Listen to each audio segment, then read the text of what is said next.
တဲစုံလေးနဲ့နေရတဲ့ဘဝမှာမွေးလာကလေးကအမြင်အာရုံချိုးတဲ့သူတွေဖြစ်နေခဲ့ကြတဲ့ညီကိုရင်း၄ယောက်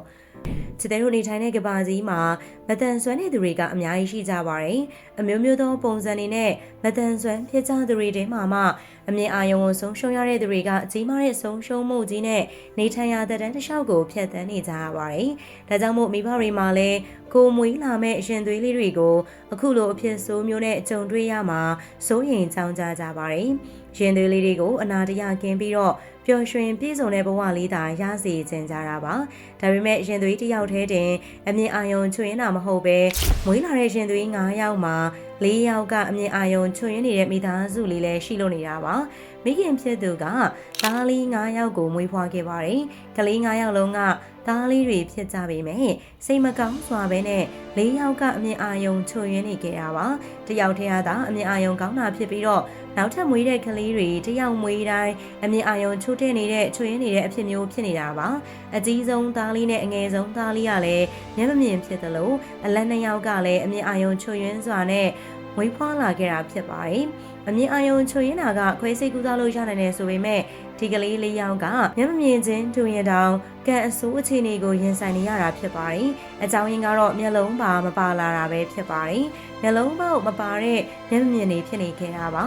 မျက်လုံးပေါက်တောင်မပါပဲလောကကြီးကိုမွေးကလေးကမျက်မမြင်ဘဝနဲ့ဖြတ်သန်းနေရတာပါမျက်မမြင်သားလေး၄ယောက်က9နှစ်6နှစ်9နှစ်ခွဲနဲ့အကြီးဆုံးက16နှစ်ဖြစ်ပါတယ်အကြီးဆုံးအောက်ကတစ်ယောက်ကသာမျက်လုံးအကောင်တိုင်းမြင်ရတာပါမိခင်ဖြစ်သူကအသက်33နှစ်ရှိပြီဖြစ်ပြီးတော့ဖခင်ဖြစ်သူကအသက်40ဖြစ်ပါတယ်မိဘတွေကမျက်လုံးအကောင်တိုင်းသာဖြစ်ပြီးတော့သားလေးယောက်မှာဒီလိုအဖြစ်ဆိုးကိုကြုံတွေ့ရတာဖြစ်ပါတယ်အကြီးဆုံးသားလေးကမျက်မမြင်ချောင်းမှာချောင်းတက်နေတာဖြစ်ပြီးတော့ကျောင်းမှာလည်းစာတော်ပါတယ်။မျက်မမြင်ဖြစ်ပေမဲ့ဘဝကိုအားမငယ်ပဲလက်မလျှော့ပဲနဲ့ဖြတ်သန်းနေထိုင်ကြတာပါ။လာမယ့်အကြောင်းပွင့်ရကြရင်အငယ်3ယောက်ကိုပါမျက်မမြင်ကျောင်းပို့ပြီးတော့စာသင်ကြားပြီးတော့မှဖြစ်ပါတယ်။မိသားစုကဒေးစုလေးမှာနေထိုင်ရပြီးတော့ချို့တဲ့ကြပါတယ်။ဒါပေမဲ့မိဘတွေကရုန်းကန်နေကြပြီးတော့သားဖြစ်သူတွေကိုတစ်နှစ်ကို3သိန်းခွဲနဲ့ရအောင်ကြောင်းထားပေးပါတယ်။မျက်မမြင်ဖြစ်လို့တောင်းစားခိုင်းမယ်ဆိုတဲ့အသည့်လည်းလုံးဝမရှိပါဘူး။သားလေးတွေကိုသူတို့ဘဝအတွက်ထောက်ကူပြုမဲ့မျက်မမြင်ကြောင်းကိုတော့မရရအောင်ပို့မယ်ဆိုတဲ့ဆုံးဖြတ်ချက်ကို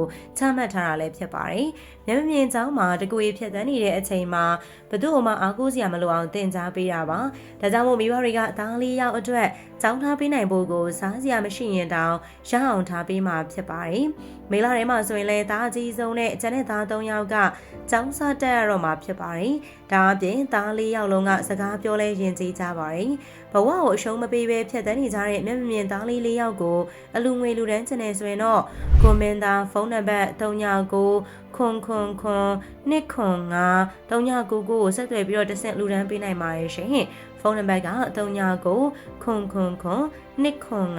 3999ဖြစ်ပါတယ်ရှင်။အဆုံးထိကြည့်ရှုပေးတဲ့အတွက်လည်းပရိသတ်တယောက်ချင်းစီတိုင်းကိုအထူးပဲကျေးဇူးတင်ရှိပါတယ်ရှင်။